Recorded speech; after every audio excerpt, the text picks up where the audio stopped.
हुकूमत जो इस वक्त बौखलाहट का शिकार है क्योंकि JIT में वो अपना मौक़िफ़ पेश करने में नाकाम दिखाई दे रही। हमें ये भी खदशा है कि हुकूमत जो कल तक सुप्रीम कोर्ट के फैसले पर मिठाइयाँ बांट रही थी, आज JIT से भागने का इरादा बना रही है। साहब ऐसी मुसीबत में फंसे जिन्हें कोई शरीफ आदमी की सपोर्ट नहीं करता। उनका अपना भाई कब बोलता है, उनका भतीजा कब बोलता है जो हकीकी इत्तला नहीं कर रहे हैं। सियासी जोकर, ये सियासी मदारी, ये सारे एक जगह पे इकट्ठे हैं। हजारों के पीछे खेलना बंद करो। JIT का मुतालबा करने वाले वो डाकू हैं sir. Minus Nawaz Sharif formula Pakistan में नहीं चलने देंगे। अब JIT को डिस्क्रेडिट करेंगे और ये कोई पता नहीं उसके बाद बॉयकॉट की तरफ भी चलेंगे। इनको पता चल गया है कि ये JIT को नहीं कंट्रोल कर सकते। हमें खदशा है कि इन्होंने सुप्रीम कोर्ट के ऊपर कुछ ना कुछ करना है। पार्टी के कारकुनों को सारी जगह कॉल आज दे दिया कि आप तैयारी करें, हम अब खड़े होंगे सुप्रीम कोर्ट के साथ। पब्लिक सड़कों पे आएगी। ये वो 97 नहीं जो इन्होंने इस तरह करके बच गए। इल्जामात लगा के मंसूबा बंदी है मुस्लिम लीग नवाज की जो बुखला गई है। प्राइम मिनिस्टर के रिजाइन किए बगैर ये नामुमकिन है कि JIT सही तरह फंक्शन कर सकेगा। इमरान खान, तुम क्या तुम्हारे बड़े भी अल्लाह के फजल करम से नवाज शरीफ से इस्तीफा नहीं ले सकते? हजूर, ये हैं वो ज़राए और वसाइल जिनसे लंदन के फ्लैट्स खरीदे गए। ये हुकूमत मामले की बिला ताखीर फौरी और जामे तहकीकात चाहती है। दुबई और जद्दा की फैक्ट्रियों के हवाले से तमाम रिकॉर्ड और दस्तावेज मौजूद हैं।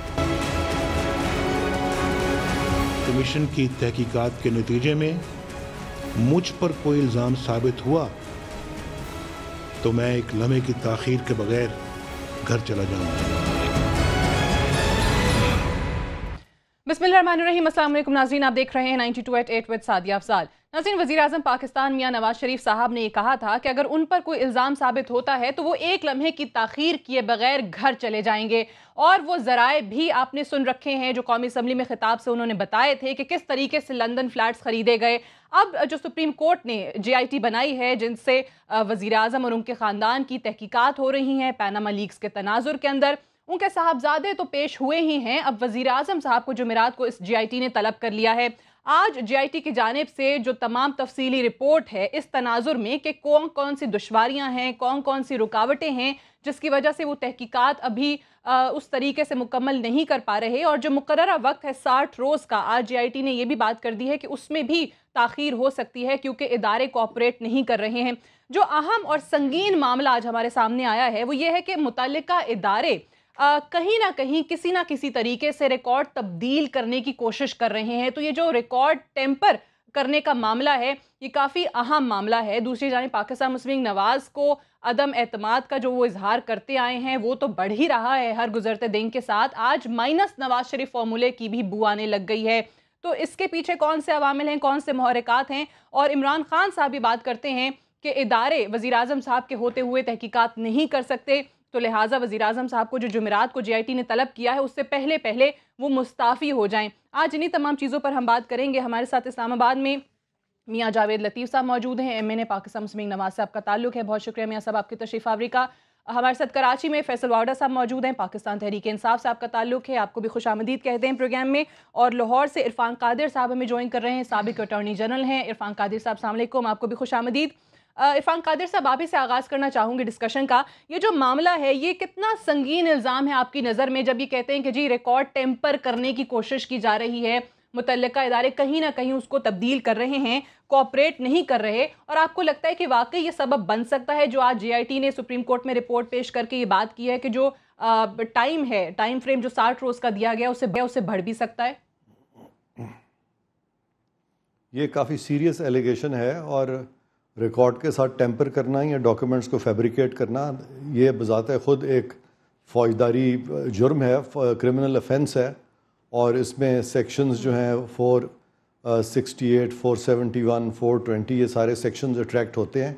और इसके अलावा ये JIT चूँकि सुप्रीम कोर्ट की सुपरविज़न के नीचे काम कर रही है, और एक सुप्रीम कोर्ट का ऑर्डर जो है उसकी पासदारी में ये सारा कुछ हो रहा है, तो उसके रास्ते में रुकावटें डालना वो कंटेम्प्ट ऑफ कोर्ट भी अट्रैक्ट कर सकता है।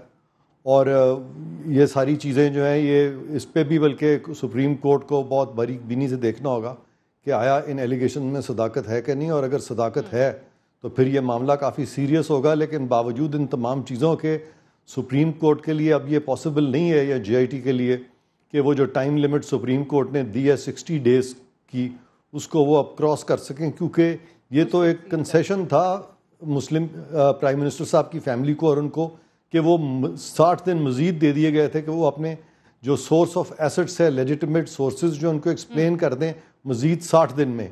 और अगर ये मज़ीद कंसेशन को भी अवेल नहीं करते तो फिर इसके सिवा कोई चारा नहीं रह जाएगा कि सुप्रीम कोर्ट फिर मामले में प्रोसीड करेगा, और फिर उनको वो जो डिसक्वालिफिकेशन का इशू है जो उन्होंने मुहित किया था JIT की रिपोर्ट पे, तो उनको उस पर भी फिर अपना फैसला जो है वो सादर करना होगा। ठीक है, ये जो मामला है मियां साहब आपकी जानिब आएंगे कि ये काफ़ी, जिस तरह इरफान कादिर साहब भी बात करें कि बहुत सीरियस एलिगेशन है कि मुतल्लिका इदारे कोऑपरेट क्या करेंगे, वो रिकॉर्ड ही तब्दील कर रहे हैं, और जो हवाले करना है उन्होंने JIT के वो भी नहीं किया जा रहा है। तो इस तनाजुर में देखा जाए तो अपोजिशन पार्टीज़, पीपल्स पार्टी भी बात करती आई कि जी कैसे 18वें 19वें ग्रेड का अफसर जो है वो वज़ीर आज़म की तलाशी लेगा।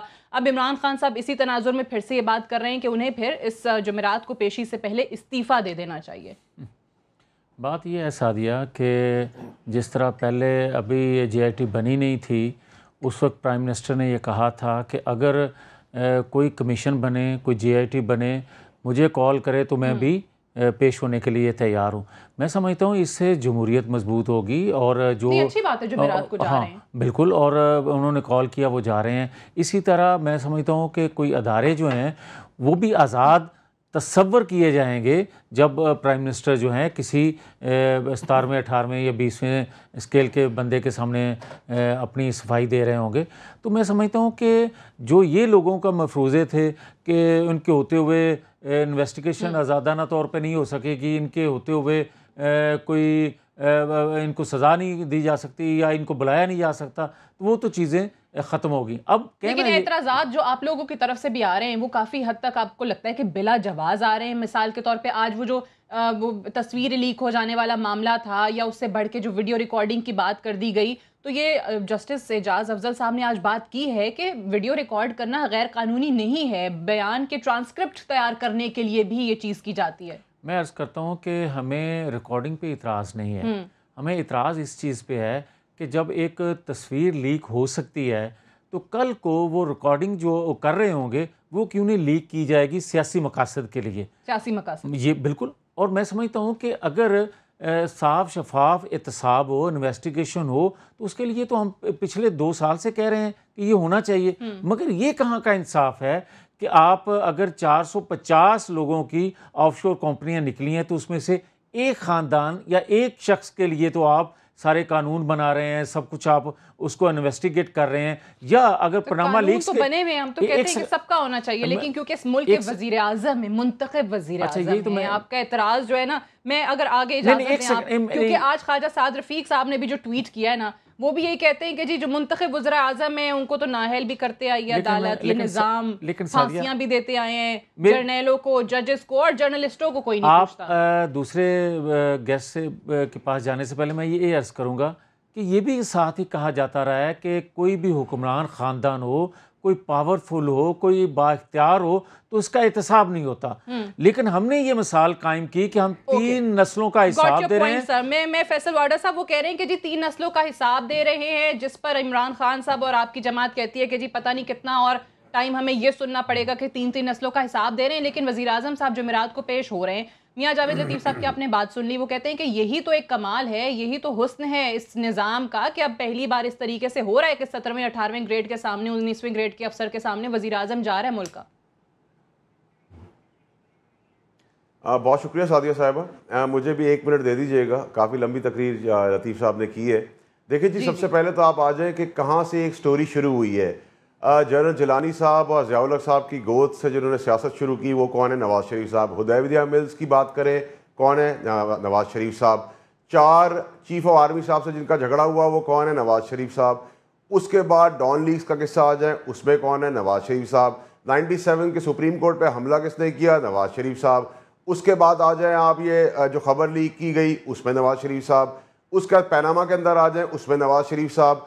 और जिस बच्चे का जिक्र हो रहा है, जो बच्चा शनाख्ती कार्ड की उम्र से पहले ही अरबपति बच्चा है और सारे पूरे मुल्क के माल मसाला दबा चुका है, वो आज भी 45 साल की उम्र में बच्चा ही है। तो ये बच्चा तो बड़ा ज़बरदस्त बच्चा है, अल्लाह ताला सबको ऐसे ही बच्चा दे। नंबर 3 ये कि देखें जी, जहाँ तक JIT की बात है, एक सुप्रीम कोर्ट में तो ओपन शट केस ऑलरेडी है क्योंकि मनी ट्रेल मौजूद नहीं है। जब मनी ट्रेल वहाँ नहीं दे सके तो अब कहाँ से देंगे? पहले इन्होंने इसको कंट्रोवर्शियल बनाने की कोशिश की, वो करते चले जा रहे हैं कंट्रोवर्शियल। तलाल चौधरी साहब की बातें आप सुने, निहाल साहब की धमकियां जान से मारने की, और जब जान से मारने की धमकियां निहाल हाशमी साहब ने दी है तो उन्होंने JIT और सुप्रीम कोर्ट को नहीं दी, उसमें MI और ISI भी मौजूद है। तो आर्मी के ऊपर भी डायरेक्ट अटैक करने की तैयारी कर दी है। उसके बाद आप सुने, देखिए जी, ये भी बड़ा जबरदस्त रहा है, सीरियल रही है, तवासल से रहा है कि नवाज शरीफ साहब के ऊपर बयानात जो उनके कहने पे किए जाते हैं उनको, उनकी नस्लों को रिवॉर्ड किया जाता है। मुशाहिदुल्लाह साहब को आप देख लें, राना सदाउल्लाह साहब को देख लें, आप आबिद शरीली को देख लें, आप निहाल हाशमी को देख लें, आप जितने भी इनके हैं, दानियल अजीज साहब को देख लें। फिर ये कहते हैं कि ये मुशर्रफ के लोग हैं जो JIT में मौजूद है। तो भाई, मुशर्रफ की पार्टी के 9 मिनिस्टर जो फ्रंट लाइन फाइटर हैं वो आज नून लीग में, तो आप किस मुंह से मुशर्रफ साहब को गालियां देते हैं? आप डिस्टॉर्ट कर रहे हैं रिकॉर्ड्स को। जब आप ये सब चीजें आपके टेलीविजन के थ्रू नजर आ रही है, इसीलिए तो हम कह रहे हैं कि JIT को पब्लिक किया जाए। सबसे मुल्क का सबसे बड़ी, लेकिन वज़ीर आज़म के इस्तीफे से बहुत पहले ये बात शुरू की थी इमरान खान साहब ने। अब जबकि वज़ीर आज़म पेश हो रहे हैं तो आपको लगता है कि इन 2 दिनों में आ जाएगा इस्तीफा वज़ीर आज़म का, ये जो नई डिमांड सामने आ गई आपकी? देखिए, ये तो इंसान की अपनी कैरेक्टर है और अपनी तर्ज सियासत है। मैंने सादिया साहिबा, मुझे नहीं पता मैंने क्या ऐसी बात की, मैंने तो किसी का नाम भी नहीं लिया। देखिए, मैंने किसी के नाम की बात की, मैंने उनका नाम नहीं लिया, लेकिन क्योंकि ये सारी चीजें उनके लीडर पे अप्लाई होती है तो वो बोल पड़े हैं। मैंने उनका नाम किसी सूरत में लिया, आप शॉर्ट को वापस दिखा सकती हैं, लेकिन जब जिन चीजों को आप फ्रेम करें तो वो नाम ही नवाज शरीफ साहब की तरफ जाता है। जावेद नज़ीर साहब का शुक्रिया कि मैंने नाम नहीं लिया, लेकिन उन्होंने एक्सेप्ट कर लिया कि मेरे लीडर के ऊपर बात हो रही है। मैंने फ्रेजेस को बड़ा और वर्ड्स को बड़ा संभाल के बात की है। और मैं आपको एक और चीज बताऊं कि हम जरा इरफान कादिर साहब, ये इस्तीफे वाली बात पे सर आपकी राय लेकर फिर एक ब्रेक की जानिब जाऊंगी। ये इस्तीफे वाला मामला जो है, और ये बार बार, क्योंकि हमेशा से PTI जो है वो डे 1 से उनका मौक़िफ़ के सामने आया है कि आज़ादाना तहकीकात नहीं हो सकती हैं जब तक वज़ीर आज़म इस कुर्सी पर बैठे, इस ओहदे पर बैठे। अब जो मियां जावेद लतीफ़ साहब ने दलाइल दिए हैं वो भी आपने सुन लिए हैं। वो कहते हैं कि जी अब ये चीज़ शुरू हो गई है, वज़ीर आज़म जा रहे हैं ना 17वें 18वें 19वें ग्रेड के अफसर के सामने। तो आपको क्या लगता है कि ये इस्तीफ़े का मुतालबा इस वक्त, जब 2 दिन बाद वज़ीर आज़म JIT के सामने पेश हो रहे हैं, किस हद तक इसका जवाज़ बनता है? जी, एक चीज़ होती है पोइटिक जस्टिस। पिछली हुकूमत में मियां नवाज़ शरीफ साहब और जुडिशरी, इन दोनों ने मिल के बहुत सारे ऐसे इकदाम किए थे कि जब मैं अटॉर्नी जनरल था तो मैं बार बार जुडिशरी को कह रहा था कि आप अपने दायरा इख्तियार से तजावज़ ना करें, आप अपने दायरा इख्तियार में रहें। और उस दौरान में मियां नवाज़ शरीफ ने ख़ुद कहा था कि अगर किसी के ख़िलाफ़ कोई एलिगेशंस लगती हैं कोई करप्शन की, तो उनको स्टेप डाउन करना चाहिए, खा वो प्राइम मिनिस्टर हों, खा वो फेडरल मिनिस्टर हों। तो जब खुद कहा था तो अब वो अपने ऊपर वो स्टैंडर्ड्स क्यों नहीं लागू करते, और सुप्रीम कोर्ट क्यों नहीं इस चीज़ का नोटिस लेती उनकी स्टेटमेंट का? क्योंकि अगर वो सादिक और अमीन हैं तो फिर जो उन्होंने स्टैंडर्ड दूसरों के लिए रखा है वही अपने लिए भी रखे ना, तो स्टैंडर्ड्स डिफरेंट तो नहीं हो सकते। इसके अलावा मैं एक और बात भी करना चाहूँगा। जावेद लतीफ़ साहब ने भी कहा है, वो तस्वीर के इशू पे उन्होंने कहा कि अगर खुदा ना हस्ता कोई वीडियो लीक हो जाए तो उससे सियासी तौर पे बड़ा नुकसान हो सकता है। तो मैं सिर्फ ये कहूँगा कि ये जो मौक़िफ़ मियाँ साहब ने पेश किया अपना, कि अपने एसेट्स को जो एक्सप्लेन किया है, इन्होंने तो बड़े ओपनली किया और छुपाया नहीं है। इन्होंने सबसे पहले तो पार्लियामेंट को कॉन्फिडेंस में लिया और पार्लियामेंट में इन्होंने कहा कि यहाँ से जो पैसा गया था वो हमने लगा दिया दुबई फैक्ट्री में, और फिर वहाँ से पैसा गया तो जद्दा फैक्ट्री बन गई, और जद्दा फैक्ट्री के बाद लंदन फ्लैट्स जो हैं वो हमने ख़रीद लिए। तो ये तो कोई ढकी छुपी बात नहीं है, इन्होंने तो बड़े ओपनली किया। और फिर सुप्रीम कोर्ट में बड़ी देर इन तमाम चीज़ों पे बात होती रही और ओपनली होती रही। अब मुझे खुद नहीं समझ आ रही, और इस हद तक तो मैं बिल्कुल एग्री करूँगा फैसल वाडा साहब से कि वो बिल्कुल ठीक कह रहे हैं कि ये तो ट्रांसपेरेंट प्रोसीडिंग्स होनी चाहिए थी, ओपन होनी चाहिए थी। इनको इतना ये छुपाया क्यों जा रहा है, और ये तो पब्लिक में ओपन होनी चाहिए थी, इन कैमरा नहीं होनी चाहिए थी। तो इस चीज़ पे मेरे भी तहफ़्फ़ुज़ात हैं कि क्यों ऐसा किया जा रहा है, इन कैमरा नहीं हो, ऐसा क्यों किया जा रहा है। और ख़ास तौर से अब वज़ीर आज़म साहब ने जुमेरात को जब पेश होना है तो एतजाज़ एहसन साहब का नाम लेके इरफान कादिर साहब की भी आपने बात सुन ली, और बहुत सारे दीगर एक्सपर्ट्स की भी हमारे सामने आ रही है कि एटलीस्ट जो वज़ीर आज़म साहब जब JIT के सामने पेश हों तो उस रोज़ की जो प्रोसीडिंग्स हैं, वो जो तहकीकात हैं, एटलीस्ट उनको पब्लिक किया जाए। इस ब्रेक के बाद इस डिस्कशन को आगे बढ़ाएंगे, स्टे ट्यून्ड।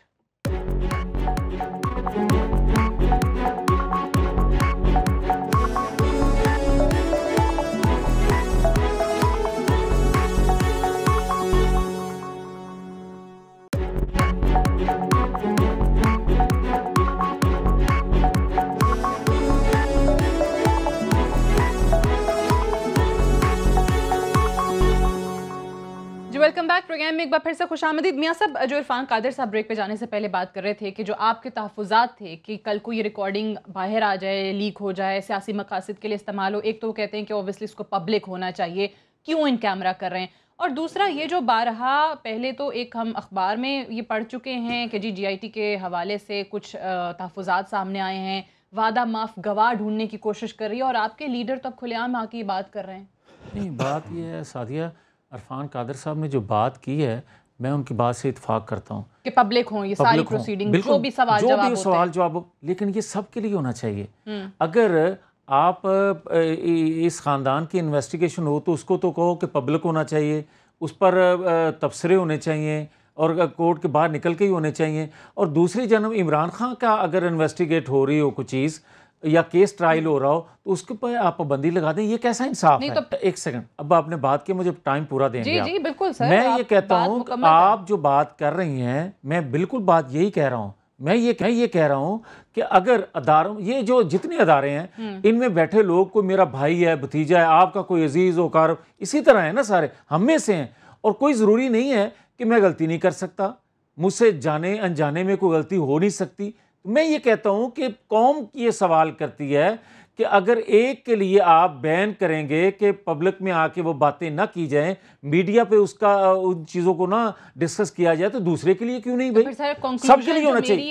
एक कंक्लूजन पे मैं पहुंच रही हूँ आपकी बात सुन के, आपकी दलील सुन के, वो यही है कि आपको फिर एतमाद का इजहार नहीं है ना, वो नहीं हो रहा, मेरी सुने। अब आप अगर हमारे लिए कुछ और इंसाफ है, उनके लिए कुछ और देखें ना, अगर आप गॉडफादर का कोई लफ्ज़ इस्तेमाल करेगा, माफिया का इस्तेमाल करेगा, तो इससे तो पूरी कौम को इतराज़ है, मुझे अकेले को नहीं है। मैं समझता हूँ कि ये तहफ़्फ़ुज़ात हैं, लेकिन तहफ़्फ़ुज़ात के बावजूद हम कहते हैं कि हम अदारों पर एतमाद कर रहे हैं, हम अदारे जो कहेंगे हम करने के लिए तैयार हैं, क्योंकि इन अदारों के लिए हमने खून पसीना एक किया हुआ है, कौम ने कुर्बानियाँ दी हैं, हमारी छोटी कुर्बानी सही, लेकिन हमने कुर्बानी दी। अब एक चीज़ मेरी और है सादिया, ये देखें 21 साल से एक जमात बनी, बकौल उसके कि 21 साल से ये जमात बनी हुई थी।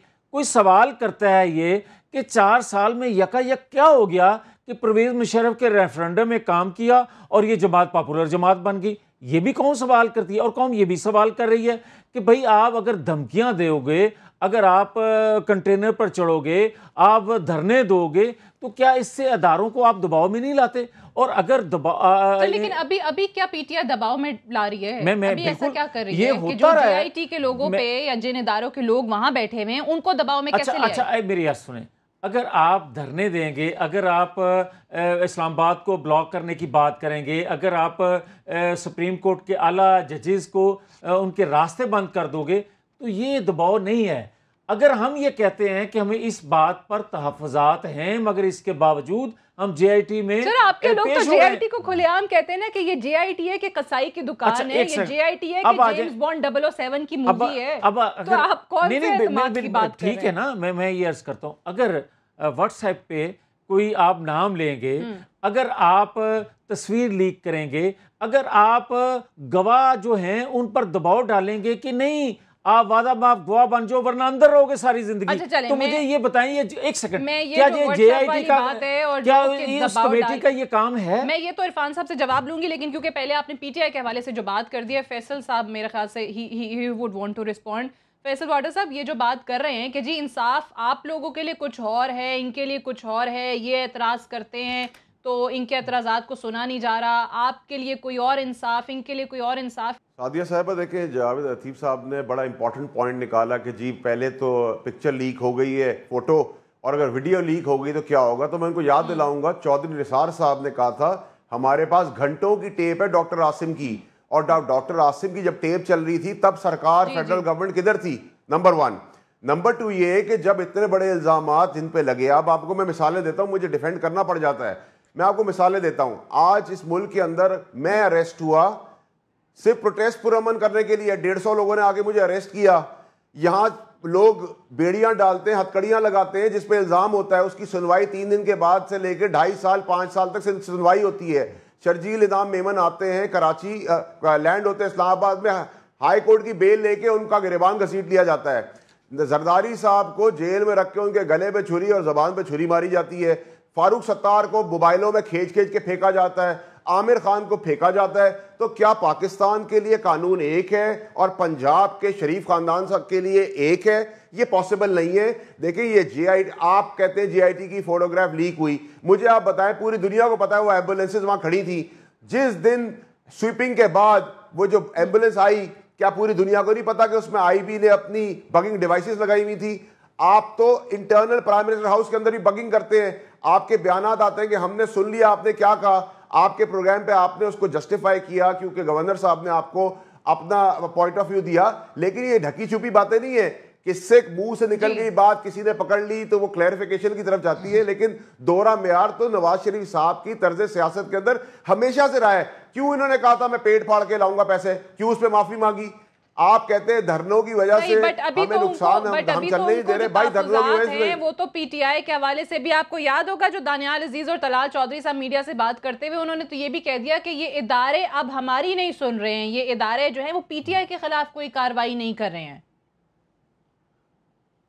देखिए सादिया साहिबा, PTI के अंदर कोई अरबों खरबों ट्रिलियंस ऑफ रुपीस लेके कोई PTI का बंदा प्राइम मिनिस्टर बन के इस मुल्क से लूट के बाहर नहीं ले गया। PTI के ऊपर इल्जाम नहीं, PTI पे तो इमरान खान साहब के ऊपर ये इल्जाम है कि वो मुल्क के अंदर पैसा लाए हैं। और अगर जावेद लतीफ साहब कहते हैं कि ट्रायल ओपन नवाज शरीफ साहब की JIT का उनके बच्चों का हो, तो हमें कोई इतराज नहीं है कि अगर वो हमारी ट्रायल के ऊपर भी अगर कैमरा ओपन करके आपको मीडिया की तरफ से दिखा दे, हमें कोई इतराज नहीं है। हमें कोई ऐसी चीज नहीं चाहिए। इमरान खान साहब ने तो यहां तक बढ़ के कहा कि अगर एक बड़ी चोरी के इल्जाम पे नवाज शरीफ साहब जाते हैं, मैं भी डिस्क्वालीफाई होता हूं। लेकिन एक बट मुझे आपने जो बात किया ना, I have to go to Irfan Qadir साहब। नहीं सर, इरफान कादिर साहब को इकट्ठा जवाब ले लीजिए। मैं इरफान कादिर साहब के क्योंकि रेलेवेंट है ये बात, मैं ये कहूंगा कि अगर आप ये कहें आप कि हम लोग अदारों पर एतमाद नहीं कर रहे, या जिस तरह किसी आला अदलिया का आपने जिक्र किया, डबल स्टैंडर्ड्स तो मैं क्यों ये कहता हूँ, मैं ये क्यों कहता हूँ कि आप अगर अदलिया के मफरूर इश्तिहारी हों तो वही बंदा जो है कोर्ट में बैठा हो तो उसको क्यों नहीं पकड़ा जाता? कि क्या ये तरीका है कि अगर आप ये कहें कि आप हुकूमत में, आप क्यों नहीं पकड़ते? भाई हुकूमत में होने के बावजूद हमें तो अदारों से बैठे हुए लोग जो हैं उसकी शिकायत है, हम कर रहे हैं। आप कहते हैं इमरान खान साहब मफरूर हैं, इश्तिहारी हैं, तो अदालत जाते हैं, और अदालतों के मुताल्लिक उसने क्या कुछ नहीं कहा। एक सेकंड, निहाल हाशमी का बड़ा जिक्र आता है कि निहाल हाशमी ने जनाब ये कह दिया, उसने इमरान खान ने एक पार्टी के वर्कर ने कहा तो उसको पार्टी से भी निकाल दिया और उसको कहा कि अपनी सेनेट से भी इस्तीफा दो। जो अगर किसी जमात का सरबराह वही काम करता है बल्कि उससे 10 कदम आगे जाके करता है, उसका हिसाब कौन लेगा? अच्छा, कौन कहेगा उससे? चले यहाँ पे अगेन अब PMLN को इरफान कादिर साहब डबल स्टैंडर्ड्स नजर आ रहे हैं और उन्होंने बाकायदा, ये तो मियां जावेद लतीफ साहब ने कह दिया कि जी उनके लिए इंसाफ कुछ और है, हमारे लिए क्राइटेरिया और है। How would you respond Irfan Qadir sahab? मैं जी to a certain extent Javed Latif sahab से एग्री करूँगा। मसलन मैं इस बात से बिल्कुल एग्री करूँगा कि वो जो गॉड फादर जज साहब ने लिखा है फैसले में, मैं समझता हूँ ये चीज़ नहीं लिखनी चाहिए। इसी तरह से उन्होंने जो कहा कि वो सिसिलियन माफिया एक जज साहब ने कहा, उस पर भी मैं जावेद लतीफ़ साहब से एग्री करता हूँ कि इस तरह के ऑफ द कफ रिमार्क्स जो हैं जजेस को नहीं देने चाहिए। लेकिन मैं जावेद लतीफ़ साहब से ये पूछूँगा कि अगर जिन जज साहब ने गॉड फादर लिखा है, एटलीस्ट उन्होंने अपने फ़ैसले में लिखा है, और जज अगर फैसले में कोई चीज़ लिखता है तो वो कोई मिसकॉन्डक्ट नहीं होता, बल्कि आप उससे अगर एग्री नहीं करते तो आप रिव्यू फाइल करते हैं। इनकी पार्टी ने रिव्यू क्यों नहीं फाइल किया? और जो दूसरे जज साहब हैं उन्होंने बगैर फैसले में लिखे ऑफ द कफ रिमार्क किया है, और वो जो रिमार्क है वो उनके कोड ऑफ कॉन्डक्ट के बिल्कुल ख़िलाफ़ है। उसके ख़िलाफ़ आप प्रोसीडिंग्स क्यों नहीं मूव करते कि भाई आपने क्यों कोड ऑफ कॉन्डक्ट को वायलेट किया? इतनी सख्त बात कर दी कि अटर्नी जनरल को कहा कि जी आपकी हुकूमत जो है सिसिलियन माफिया है।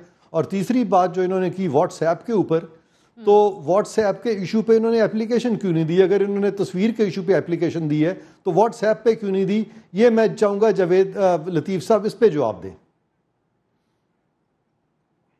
मैं ठीक है जावेद लतीफ़ साहब नहीं, देखिए वो इन्होंने तीनों बड़े आपसे कुछ हद तक इत्तेफाक करते हुए जो सवाल है उनके जवाब दे दें, फिर आई थिंक आगे बात को लेकर चलते हैं। बड़ी मासूमाना रिव्यू में बड़ा मासूमाना जवाब मेरा आपकी खिदमत में है।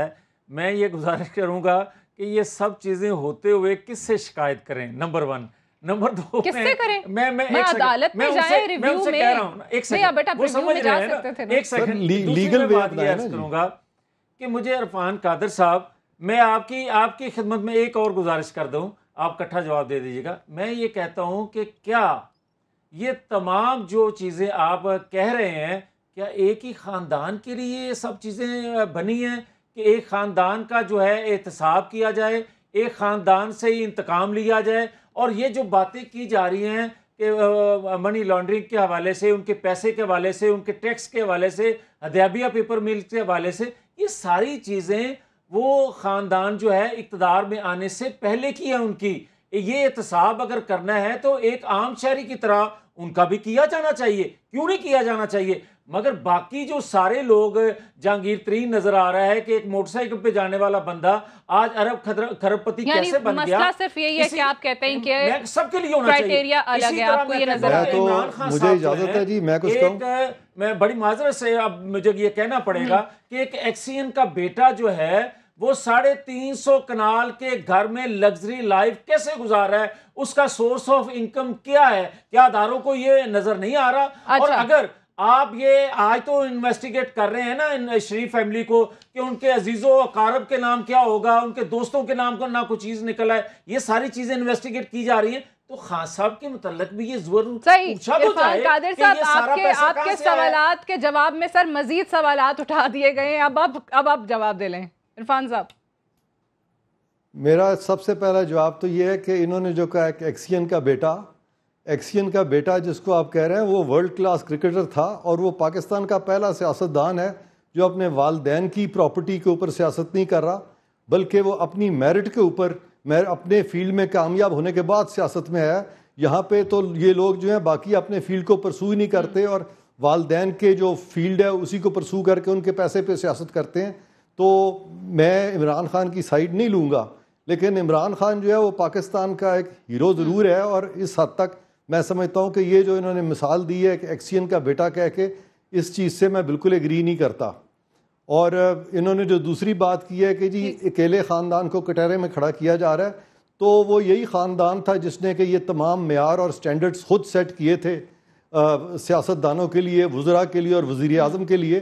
तो जब उन्हीं पे अप्लाई किए गए तो फिर उस वक्त उन्होंने कहा कि उनको डिस्क्रिमिनेट किया जा रहा है। तो जब गिलानी साहब को एक गलत फैसले के ज़रिए, जब वो फिर दूसरे एक और केस में काला कोट पहन के पहुँचे थे, और फिर बहुत सारी जो पटिशन्स की थी PMLN के लीडरान ने, जिस पे के बहुत सारे ऑर्डर्स हुए सुप्रीम कोर्ट के पिछली वज़रा और वज़ीर आज़म के ख़िलाफ़, तो वो तमाम में एक्विट भी हो गए हैं। तो वो तमाम चीज़ें जो हैं वो किन के ख़िलाफ़ थी? तो अगर उनके खिलाफ हो सकती हैं तो इनके खिलाफ दोहरा मेयार कैसे हो गया जी? सही, बिल्कुल ठीक है। इस पे डिस्कशन को कंटिन्यू करेंगे। एक ब्रेक के लिए मुझे कहा जा रहा है, ब्रेक लेते हैं और ब्रेक से बातें। तो ये जो मामला है जिस तरीके से चल रहा है और जिस तरीके से हुकूमती पार्टी के एतराज़ात, तहफ़्फ़ुज़ात, रोज़ नए नए बयानात हमारे सामने हैं, तो इसका अंजाम क्या नज़र आ रहा है? क्या इसको किसी सियासी मकसद को हासिल करने के लिए ये बयानात दिए जा रहे हैं? मज़ीद तफसीलन बात करेंगे एक ब्रेक के बाद।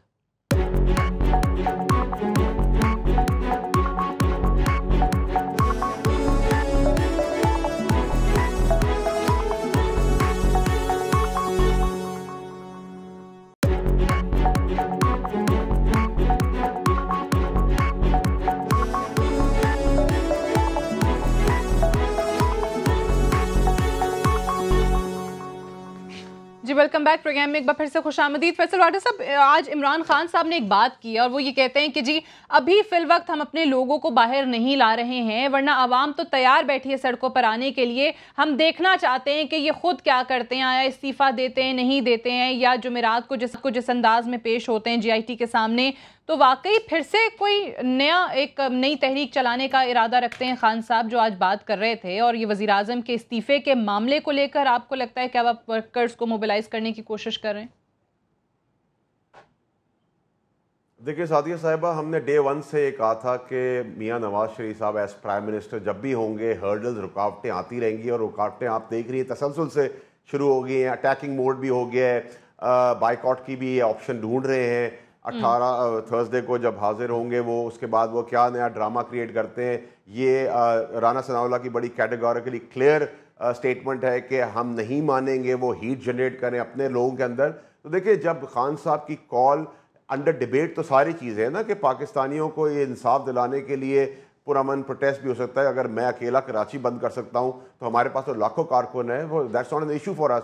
तो अंडर डिबेट बहुत सारी चीज़ें कंसिडर की जा रही है, line of action, plan of action बनाया जा रहा है। लेकिन अभी भी जावेद लतीफ़ साहब ने वो आपकी बात का जवाब नहीं दिया जो मैंने सवाल रखा था कि इनको तस्वीर की इतनी तकलीफ है और इनको वीडियो लीक का खदशा है, तो फिर चौधरी निसार साहब ने डॉक्टर आसिम की 9 घंटे की रिलीज कैसे, और वो कह रहे थे हमारे पास आगे 9 घंटे की भी है, कि वो भी तो सामने ला उस सकते वक्त फेडरल गवर्नमेंट ठीक थी, आज थी। तो अच्छा, अब क्या इशू आ रहा है सादिया साहिबा? देखिए, हम लोग कंट्रोवर्सी डिस्कस करते हैं, रोज डिबेट करते हैं, इसका रिजॉल्व क्या है? रिजॉल्व ये है कि कल को GIT की वीडियो बंद कर दी जाए जो ये डिमांड कर रहे हैं, और ये खुदकुशी कर ले या अटेम्प्ट कर ले।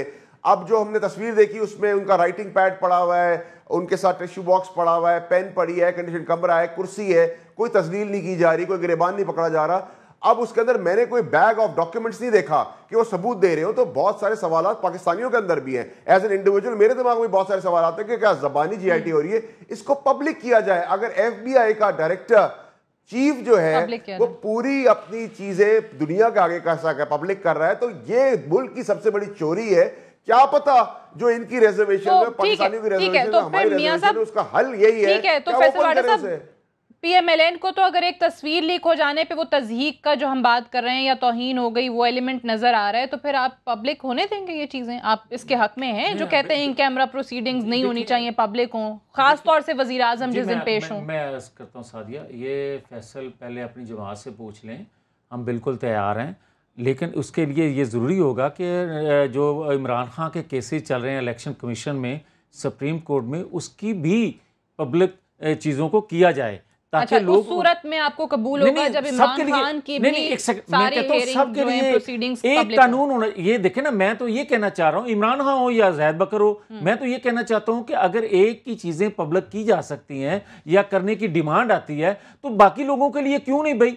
जहां तक बात है इनका, जो आपने सवाल किया था कि क्या दोबारा तहरीक चलाने की कोशिश की जा रही है, क्योंकि आज वो कह रहे हैं कि अवाम हमारे साथ है, सड़कों पे आने के लिए तैयार है, लेकिन इस वक्त हम इसलिए नहीं ला रहे कि फिर नून लीग को मौका मिल जाएगा कि जी हम तो नहीं कर रहे थे, ये तहरीक इंसाफ वाले। देखें सादिया, जहां तक तलक है ना कि अवाम इनके साथ है, इनका दावा है, वो तो आप दावा मैं भी कर सकता हूँ, आप भी कर सकते हैं, कोई और भी कर सकता है, उसका पैमाना एक होता है। मैं पॉलिटिशियन नहीं, आप सम्राट कोई हो, कोई ये दावा नहीं, आप सम्राट कोई जमात हो, ज़ैद बकर कोई जमात हो, वो उसका लीडर कह रहे हैं कि अवाम मेरे साथ है, उसका पैमाना एक होता है, इंतखाबात, वोट के वोट पोल लोग किसको करते हैं, वो ज़िमनी इंतखाबात हो, बल्दियाती, मैं एक लंबी लिस्ट है वो मैं गनवा दूंगा, वो सारे इंतखाबात में लोगों ने हमें वोट पोल किए, ये तो पैमाना है लोगों का कि लोग किसके साथ हैं। अब आ जाएं जो धमकियों पे मसरूफ उतर रहे हैं इमरान खान साहब, मैं ये समझता हूं कि सिविल नाफरमानी से जी ये आज जो कह रहे हैं कि लोग बाहर आ जाएंगे, एहतसाब करेंगे, ये खाना जंगी की तरफ मुल्क को लेकर जाना चाहते हैं। इसलिए लेकर जाना चाहते हैं कि ये पाकिस्तान का एजेंडा नहीं है। पाकिस्तान का एजेंडा इसलिए नहीं है कि पाकिस्तान में अगर आज सी पैक, पाकिस्तान में आज अगर बिजली के कारखाने, अगर आज पाकिस्तान में दहशत गर्दी का खात्मा, ये चीज़ें ना हो रही होती तो मैं ये समझता कि ये पाकिस्तान का एजेंडा हो सकता है। ये चीज़ें होती हुई अगर हैं तो इनको डिस्टेबल कौन करना चाहता है? ओके, तो ये शुरू से जो आप कह रहे हैं कि जी इमरान खान साहब किसी और के हाथ में खेल रहे हैं और वो मुल्क को डिस्टेबलाइज करें, ये चाहते ना चाहते हुए ये कर रहे हैं। सर मुझे ये बताएं कि ये जो जिस किस्म के बयानात हैं, एक दो का तो मैंने हवाला दिया, मैं आती हूँ फैसल साहब एक सेकंड, मैं इरफान कादिर साहब से इस चीज़ का जवाब ले लूँ कि कोई राना सनाउल्लाह साहब कहते हैं कि जी अगर वज़ीर आज़म के हवाले से ये जो JIT का फ़ैसला है या सुप्रीम कोर्ट का फ़ैसला मुतनाज़ा होता है तो मुल्क के हालात अच्छे नहीं रहेंगे। कोई कहता है जेम्स बॉन्ड 007 की मूवी है, क्या चल रहा है, ये JIT है, कसाई की दुकान है। आज फिर से कह दिया कि जी जो JIT की रिपोर्ट है वो महज तफ्तीशी नौइयत की होगी, ये राना सनाउल्लाह साहब ने कहा है, और वो सुप्रीम कोर्ट के फ़ैसले आने के बाद भी वज़ीर आज़म की मकबूलियत पर कोई फ़र्क नहीं पड़ेगा। तो सर वाकई आपको लगता है कि सियासत और कानूनी एतबार से जो भी तहकीकात हैं, जो भी तरीक़ाकार है, उसको अलग अलग रखा जा रहा है इस वक्त, और ये मुमकिन होगा इनके लिए? मैं समझता हूँ ये तमाम स्टेटमेंट्स जो हैं ये ताख़ीरी हरबे के तौर पे इस्तेमाल की जा रही हैं, क्योंकि बहुत जो दरख्वास्तें भी अभी तक दी गई हैं इनकी तरफ से वो ट्रिवियलिटीज़ पे बेस्ड हैं, और जो रियल इश्यूज़ हैं जिसकी तरफ के जावेद लतीफ़ साहब ने इशारा किया है उस तरफ तो ना कोई दरख्वास्त दी गई है, ना कोई रेफरेंस फाइल हुआ सुप्रीम जुडिशल काउंसिल में, उस तरफ तो ये बिल्कुल खामोश हैं। और ये इस तरह के जो नॉन इश्यूज़ हैं, मसलन तस्वीर का इशू जो है, फिर इनको ये भी एतराज़ है ट्रांसपेरेंसी पे। इन्होंने तो ख़ुद कहा कि हमारा जो कॉन्डक्ट है, किरदार है, वो खुली किताब की तरह है, और उन्होंने ये भी असम्बली में सारी कौम को खिताब करते हुए कहा कि ये हैं वो ज़राए जिससे हमने हासिल किया है। तो इन्होंने तो हर चीज़ खुद ही ओपन कर दी है, पब्लिक कर दी है। तो जब पब्लिक कर ही दी है तो फिर उसमें सीक्रेसी का एलिमेंट मुझे समझ नहीं आ रहा कि JIT के सामने अब क्या सीक्रेसी का एलिमेंट रह गया। ठीक है, ये वो बात तो सही है सर कि आपने कह दिया ना, जरा भी बता दिया, दुबई से जद्दा, जद्दा से फिर लंदन फ्लैट्स। आपकी सवाल करना चाह रहे हैं इरफान कादिर साहब, आप बजा फरमा रहे हैं, मैं आपका बड़ा एहतराम करता हूँ, आपने हमेशा सच बात की है, लेकिन ये मैं आपकी खिदमत में गुजारिश करूँगा, आप जिक्र कर रहे हैं 70 साल का वो ट्रांजैक्शन जो है वो तो दें, लेकिन 2 ट्रांजैक्शन का जो बंदा है वो हिसाब दे नहीं सकता। आप 70 साल का आप हिसाब पूछ रहे हैं तो उसमें कोई ना कोई उसमें सुकम रह जाता है। ये देखिए पाकिस्तान का जो शुरू हुए थे कि जी वहाँ और कानून है और आपके लिए और मैं आपसे एग्री कर रहा हूं, सबको ट्रांसपेरेंट कर दें। जनाब मैं सबसे बड़ा वो लंबरदार था ना इन चीजों का। बट सर नवाज शरीफ साहब ने तो कहा था कि जराए वो तो बता चुके थे ना, वो तो बता दिया था, दुबई से गया जद्दा, जद्दा से फिर लंदन फ्लैट्स खरीदे, एक दस्तावेज हमारे साथ मौजूद है। छोटा दुकानदार हूँ ना, मैं एक छोटा कारोबार करने वाला हूँ। आप पाकिस्तान का जो मौजूदा टैक्स निज़ाम है इसके तहत आप मुझे 70 साल पुराना हिसाब मुझसे पूछेंगे ना तो मैं नहीं आपको दे सकूंगा। तो वो मसूफ कह रहे हैं, इमरान खान साहब कह रहे हैं 13 साल पुराना मैं कैसे कहां से लेकर आऊं, आप हमारे से 70 साल का पूछ रहे हो। तो 70 साल का ये थोड़ा बहुत गुंजाइश, इतनी पाकिस्तान के लॉ के मुताबिक आपको गुंजाइश देनी होगी। ठीक है फैसल वाडा साहब, आपको याद है वज़ीर आज़म साहब ने कौम से खिताब में कहा था कि वो उनका खानदान, उनका कारोबार उस वक्त से टैक्स दे रहे हैं जब आप लोगों को हिज्जे भी नहीं आते थे टैक्स के। देखिए सादिया साहिबा, मैं उम्मीद करता हूँ कि जो पास हिस्ट्री रही है, जो प्रीवियस हिस्ट्री है, जो पुराना तर्ज हुकूमत, सियासत और इंसाफ का निज़ाम रहा है, उसमें हुआ तो कुछ नहीं है। और मैं अपनी इंडिविजुअल कैपेसिटी में एज अ पाकिस्तानी उम्मीद करता हूँ कि ये पॉपुलैरिटी टैक्टिक्स ना हो और इसका रिजल्ट भी डॉन लीग्स की तरह ना हो।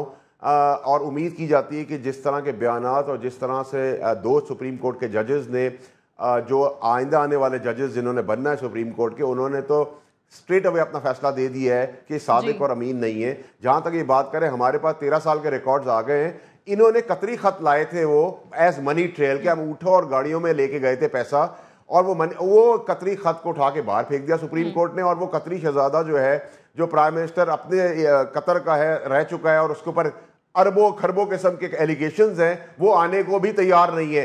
तो जो मटेरियल था एज एविडेंस डिफेंस जो इनके पास था, वो मनी ट्रेल के तहत एक खत था, वो खत तो सुप्रीम कोर्ट पहले उड़ा चुकी है और वो अब आने को भी तैयार नहीं है। तो फिर ये अब कौन से एविडेंसेस देंगे, कैसे देंगे? हमें तो कोई चीज का इंटरेस्ट नहीं है। हमें तो ये बता दें, पहले फ्लैट्स को एक्सेप्ट करते थे, हमारी जद्दोजहद की वजह से इन्होंने फ्लैट एक्सेप्ट कर लिए।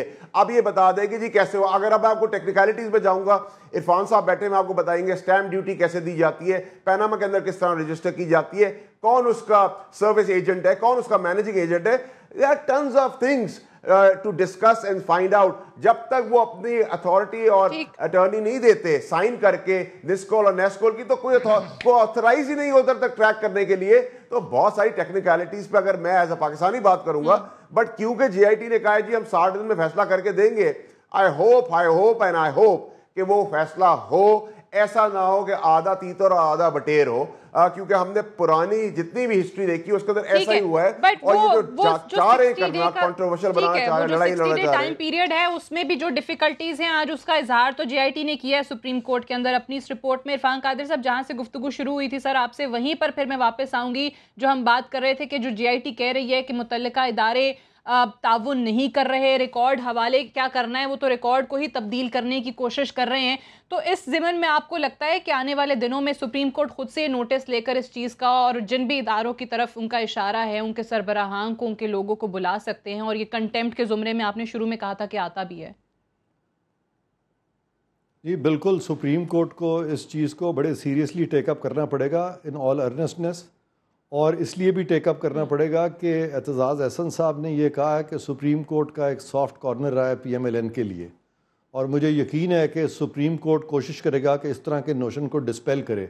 और ये उनके लिए एक गोल्डन अपॉर्चुनिटी है सुप्रीम कोर्ट के लिए कि वो इस तरह के जो उन पे जो बातें आई हैं, और ख़ास तौर पे coming from mister Aitzaz Ahsan जो कि मौजूदा अदलिया के एक बाप की हैसियत रखते हैं, तो सुप्रीम कोर्ट मुझे यकीन है कि इस नोशन को डिस्पेल करेगा, और वो ये चीज़ जो है वो बिल्कुल इसकी खोज पूरी तरह निकालेंगे कि ये आखिर इस तरह हुआ क्यों है।